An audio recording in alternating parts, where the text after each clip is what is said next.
Hi there mga beloved kong soulmates! Welcome to Renzo Tarot Channel. Kamusta po kayong lahat? Nandito ang mga lingkod para bigyan kayo ng isang soulful and meaningful letter reading dito lamang po sa inyo lagi nabangan at sinusubaybayan ng Renzo Tarot Channel. Kamusta po kayong lahat? I hope you're doing great. I hope you're healthy, safe, and of course you're happy. Ang ating pong reading ngayon pagsasamahan ay para sa ating mga pinakamahal na nasa sign ng Pisces. Pisces, Sun, Moon, Rising, and Venus sign. This is for you.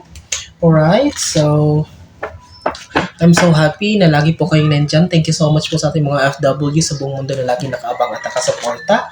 And malaking tulong po ang inyong pag-like, comment, and share sa ating mga videos. Alright, Pisces. Last shuffle at huwag natin patagalin pa. Kunin na natin ang iyong 10 baraha. Spirit Universe, Spirit Guides, Angels, Ancestors, Holy Spirit, Saint Michael, 10 cards please for Pisces. Spirit Universe, Spirit Guides, Angels, Ancestors. Nagpakita. 4. Last 6 cards for you, Pisces. 5, 6, 7. Last 3 cards for Pisces. 8, 9, 10. Alright. Sige, Pisces, your 10 cards are now ready. Huwag na natin pang patagalin ito. Let's begin with, Page of Wands. So, Pisces, the universe is telling you to take it easy. Huwag magmamadali. Maybe masyado kang nag-rush or, you are looking at the bigger picture ng mga pangarap mo or mga gusto mong gawin, mga goals and plans in life.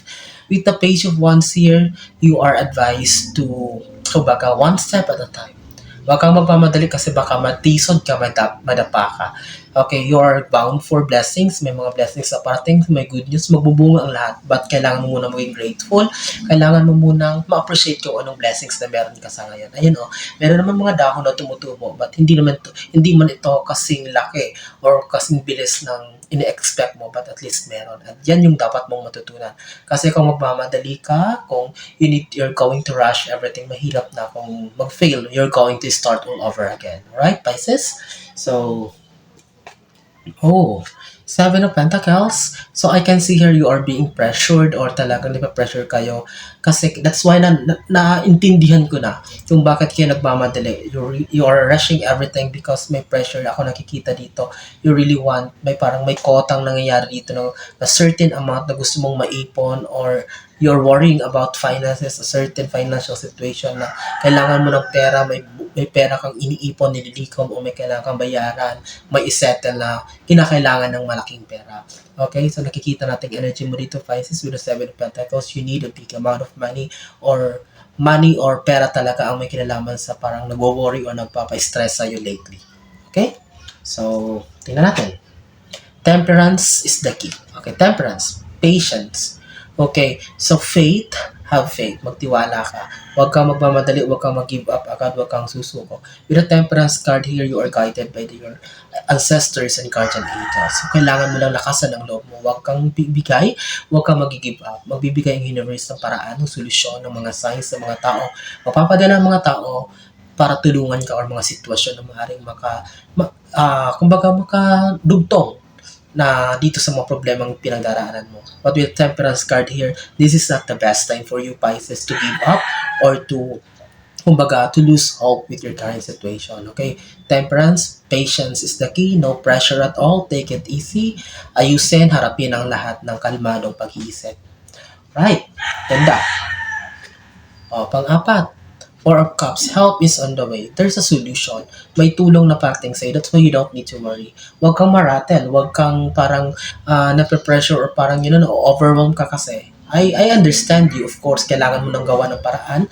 Kailangan mo nang kumilos. But believe me, there's an offer that is waiting for you or parating para sa'yo. May taong lalapit sa'yo na hindi mo expected na maaaring magbigay ng tulong is because nalaman nila sa ibang tao na ganito, kailangan mo ng tulong and okay ka naman sadyang nagkaroon lang ng problema. Okay, so Pisces with the 4 of Cups here. So expect help, expect offer, opportunity that will be offered for you. Pag-isipan ko, tatanggapin mo to, and malaki ang mitutulong nito sa iyo in terms of your need or kailangan mo ito ngayon. So, hindi pwedeng Pisces na kumbaga magtaasan mo yung pride mo kung ano meron dyan, tanggapin mo na muna, and it's because talagang it is necessary, kailangan mo muna ngayong isettle ang lahat dito. Alright? Pang-5, Oh, High Priestess. Okay. With the High Priestess card here, baka nakakalimutan mong magdasal, nakakalimutan mong lumapit sa Panginoon. You're relying in your own understanding and your own strength. Okay. Walang masama kahit matalino ka, magaling ka. Pero kung dapat lahat ng bagay, unahin natin ang paghingi ng tulong sa Panginoon. With the High Priestess card, this is a reminder for you to be grounded on your faith, on your spirituality. Baka mamaya nakakalimutan mong magdasal o humingi ng tulong. Sabi ko nga, laging unahin ang universe, laging humingi ng sign sa Panginoon. Kasi parang walang masama sa pagtitiwala sa sarili nating galing, sa sarili nating talino. But it's always the universe and the divine being or the creator na talagang malaki mitutulong sa atin. The High Priestess, don't forget, before sleeping, uh, after waking up, laging unahin ang universe, ang Panginoon, na talagang pasalamat and talk to them. Okay, so ibigay mo, kumbaga, express mo kung anong kailangan mo, kung anong ninanais ng puso't isipan mo. You will be guided and you will be, help is on the way for you, Pisces. Right? Before we proceed to our last 5 cards in the second row, kapag bago po kayo sa ating channel at di po kayo nakasubscribe, please do subscribe, like, comment, and share. And if you're watching this sa ating TikTok account, pakifollow na rin po Renzo Taro 444. And kapag gusto niyo po mag-avail ng private reading, kayo po yung unang magme-message sa aking TikTok account and hindi po ako yung unang magme-message sa inyo. Kapag may nag-message po sa inyo na mag-offer ng private reading, scammer po yan, manloloko, nanggagaya po ng account natin. Doble ingat po. At naglipa na po ngayon ang mga scammers. Right? So, let's continue. Pisces, para sa yung pang 6 card, wow. There's a solution. There's a good news that is waiting for you. Okay, that's why sabi ko nga, this is not the best time para mawalan ka ng pag-asa, Pisces. Maaring magulo ang lahat para sa iyo ngayon. Maaring nalilito ka with your current situation. You don't know what you're feeling. Hindi mo maipaliwanag yung nararamdaman mo. Hindi mo alam kung sinong lalapitan mo. Hindi mo alam kung may pag-asa pa. With the Sun card here, so everything will be alright. There will be solution. There's still hope. There's a light at the end of the tunnel. Okay, cheer up. Bumangon ka, pakita mo, still, ang simpleng pag-show up ay malaking bagay na yan. Ang simpleng pagbibigay ng positibong mindset sa sarili mo, dyan magsisimula ang lahat. Eh. With the Sun card here, you are guaranteed of good news, blessings, okay, that is coming for you. Alright, so claim mo na ito, Pisces. Alright, so the Sun card is here. You don't need to be worried or afraid. Okay, because nakikita ka talaga dito, yan 10 of Wands, pressure na pressure ka talaga, overwhelmed ka. Hindi mo talaga alam kung paano ito susolusyonan. Litong-lito ka na, gulong-gulo ka na.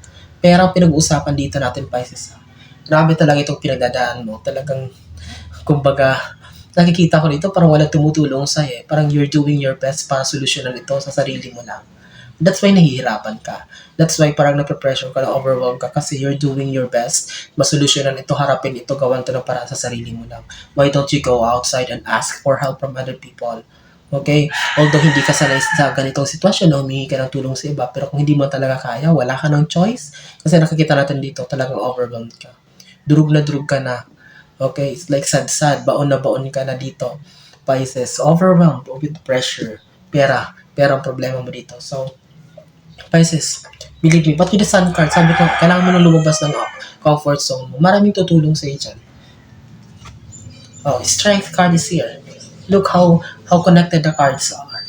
Temperance, patience is the key. Strength, lakasan mong loob mo. Hindi ito yung best time para panghinaan ka ng loob. May solusyon, laging may mga taong ibibigay sa iyo para masolusyonan ang lahat. Kasi kung ikaw mismo mag-give up, kung ikaw mismo tuturo sa sarili mo, sa utak at puso mo na tama na, suko na ako, wala talaga mangyayari. It will be the end for you, Pisces. But with this Strength card here and Temperance, no, kaya pa. Hindi pa tapos ang laban, Pisces. With this Strength card, imagine mo, natetame mo nga, napapaamo mo nga ang Lion. This is a Leo card, or energy. So, kaya mo. Kung magkakawan ng paraan, cheer up, Pisces. If you're watching this video and if you're looking for a sign, no, this is not the best time to give up. May solusyon ang lahat, believe me. The Strength card, lakasan mong loob mo, bibigyan ka ng wisdom, bibigyan ka ng talino at lakas ng loob ng universe para makayanan ang lahat, Pisces. Right? So, pang siyamong baraha? Ace of Cups. New beginning.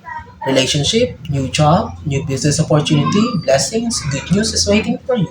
This will be a fresh start for you, Pisces.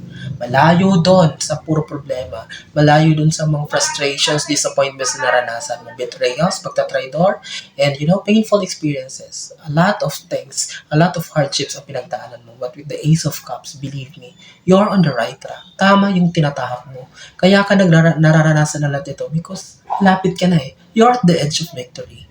Malapit mo na makamtan ang lahat. So ngayon ka pa ba susuko?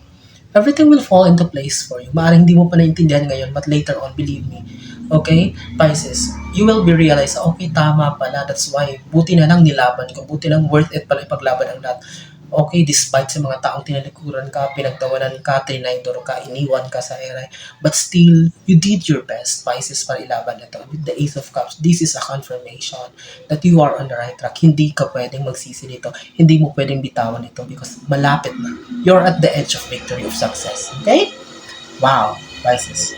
10th and last card mo, tapusin na itong napakagandang reading mo with that 9 of Swords in reverse. Stress-free, worry no more, sleepless nights no more, wala na, tapos na ito, nag-reverse na siya. Okay, samahan ng dasal, itiwala sa Panginoon ang lahat. Everything will be alright. Tapos na yung mga problema, tapos na yung mga sakit sa ulo, mga aalalahin na yun, mga sakit sa damdamin na, yes, nangyari na yon. Wala na tayong magagawa doon. Everything has passed. Take it as a lesson, kung anong makukuha mo dong lesson, Pisces, yun yung mahalaga, kung ano bang mga aral na napulot mo, bibit-bitin mo sa panibagong journey with this new beginning that you are going to face with the Ace of Cups here. Strength, lakasan mo ang loob mo, Pisces. Kayang-kaya mo ito. Okay? Everything will be over, matutulukan din ang lahat, masusolusyonan din ang lahat. Temperance, patience is the key. Don't pressure yourself. Take it easy. Okay, one step at a time. Hindi naman kailangan biglaan, but at least do your best. Okay, walang mangyayari kung hindi mo sisimulan. Help is in the way, may tulong na pating sa'yo. You don't need to worry. There will be people ipapadala sa universe. There are certain situation para masolusyonan mo itong mga wino-worry mo. Okay? You're worrying about finances, you're worrying about money. So, ito, pressure na pressure ka, hindi lang sa pera, but sa trabaho, sa pamilya, lahat na lang ibinigay sa'yo, binuhos sa'yo, inaatang sa'yo. That's why pagod na pagod ka na. But believe me, this is not the best time to give up. Maaring hindi mo pa nakikita ang bunga ng lahat nito ngayon. Maaring paunti-unti lang yung daon na tumutubo at talagang naiinip ka na. But sabi ko nga, kailangan mo lang ng lakas ng loob, kailangan mo lang tiyagain ito, kailangan mo lang talagang pagsipagan or talagang ilaban ito. Why? The Sun card is here. Good news, prosperity, blessings, positive result is waiting for you, Pisces. Nasa sa'yo na lang yan. But believe me, this is not the best time to give up. Ilaban mo to. Malapit ka na sa success at victory, Pisces. Alright? Thank you so much. I'm wishing you all the best in life and praying. I hope and pray na marami nasasay ng Pisces sa mga kapatid ko ngayon. Mga Pisces kong soulmates, thank you so much sa inyong muling pagsama sa inyong lingkod. Maraming salamat sa inyong walang sawang tiwala, support at pangmamahal. Nasaan man kayo naroroon, ano man ang ginagawa nyo. Mag-ingat po kayo lagi. God bless us all.